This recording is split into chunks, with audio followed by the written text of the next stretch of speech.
ଆଖପାଖେ ଏଇଟା ହେଉଛି କଣିକା ଗୁଡ଼ିକ ବୁଝିଲେ କି ଏ କଣିକା ଗୁଡ଼ିକ ଭେରି ନିୟର ପାଖାପାଖି ହେଇକି ଲାଗିକି ଅଛି ସେମିତି କଠିନ ଅବସ୍ଥାରେ କଣିକା ଗୁଡ଼ିକ ଏଇଟା କଠିନ କାଠ କଠିନ ଲୁହା ସବୁ ଯେଉଁ କଠିନ ଅବସ୍ଥାରେ ଅଛି ସେମାନଙ୍କ ମଧ୍ୟରେ ଅଣୁ ଗୁଡ଼ିକ ଗ୍ୟାପ୍ କିଛି ନାହିଁ ଦେଖିଲେ ନା କିଛି ଗ୍ୟାପ୍ ନାହିଁ ଓକେ ଗ୍ୟାପ୍ ଅଛି କି ନାଇଁ ଏଇଟା ହେଉଛି କଠିନ ଅବସ୍ଥାରେ କଣିକା ଗୁଡ଼ିକର ପରିସ୍ଥିତି ତାପରେ ତରଳ ଅବସ୍ଥା ଆଇଲା ବେଳକୁ ଟିକେ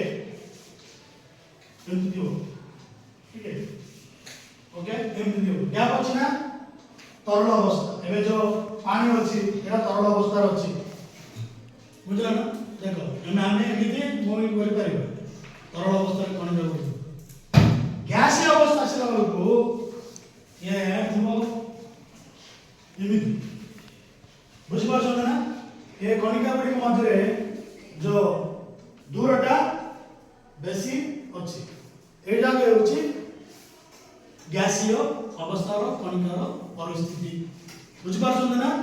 तनि करी गैस का इजी रे गुटे जगह अन्य जगह को जाय परबे हमें बासन पेटे लगेबा ऑटोमेटिकली तापमान सेमी देख सेठी जीव हम सेठी ले हमको बस दियो बुझ पाछन ना कारण से गैसीय अवस्था बा से वायु रे अणुगुडी को मध्य रे दूरता अधिक बुझ पाछन ना ए बोली गैस का से प्रकार व्यापित हुए एटा होची विभिन्न प्रकार अवस्था रे तार कणिका गुडिकर परिस्थिति बुझला ना कठिन अवस्था रे लागि रहिबे अणुगुडी सरल अवस्था रे किछि गैप गैसीय अवस्था रे पूरा ये ओके